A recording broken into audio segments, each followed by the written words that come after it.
I came across news about the locust plague in Ukraine recently, and I suddenly realized, CSS. A disaster comparable to plagues and wars seems to have long disappeared from China. How many species of locusts are there in the world? Planispores. Ever since humans planted the first seed, locusts have been a persistent scourge. They devoured crops, drove people to starvation, and spared not even the tree bark. What's more terrifying is their frequency. From the spring and autumn period to the Qing dynasty, China was ravaged by a locust swarm every 3 years on average.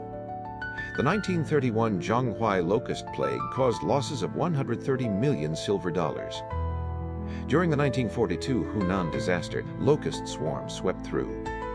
87% of wheat fields were completely lost, directly leading to a great famine. So why did locust plagues become rare after 1949? The one who changed all this, was him, Ma Shijun.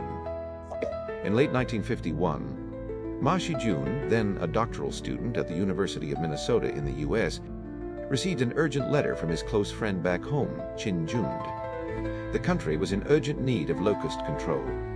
The Huanghuai region suffered an outbreak every 3 to 4 years on average. Although society's full force was mobilized to eradicate them, human effort has its limits, and the locust plague still raged. Ma Shijun resolutely cut his studies short and returned to his homeland, taking on the mission of ending the 1,000-year-old plague. In the spring of 1952, Ma Shijun and his assistants went straight to the hard-hit Huangzi Lake area. There, in an environment swarming with flies and filled with stench, they observed the locusts' every move day and night, recording the wind, rain, cold, and heat. At Huangzi Lake, they faced life-threatening dangers like being chased by water bandits and having their boat's anchor break loose. But in their eyes, only the data on locusts mattered. Ma Shijun understood that simply killing locusts was a temporary fix. Ecology was the key. From the mountains of first-hand data collected from Huangzi Lake, Huaishan Lake, and other areas, they uncovered a groundbreaking pattern for the first time. The alternation of floods and droughts creates a breeding ground for locusts. In lakeside and flood-prone areas, the rise and fall of water levels directly determined the fate of locust breeding grounds. During a drought, vast mudflats were exposed, becoming ideal egg-laying beds for locusts. When flooded, the locust eggs would die.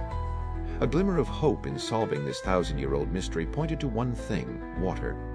In 1954, the locust control strategy was completely overturned. Ma Shijun and his team submitted a groundbreaking locust control plan to the central government. Water management first, agricultural reform, and ecological regulation. This is where the advantage of concentrating resources on major undertakings became apparent.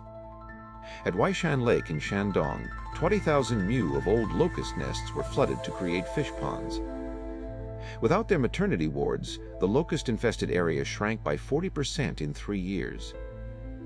Fish and shrimp became the natural predators of locust eggs, achieving an ecological counterattack. They also adjusted crops, planting more cotton, which locusts dislike, leaving them with no place to lay eggs and nothing to eat.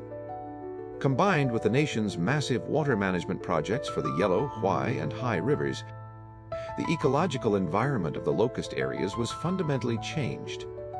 As a result, a miracle happened.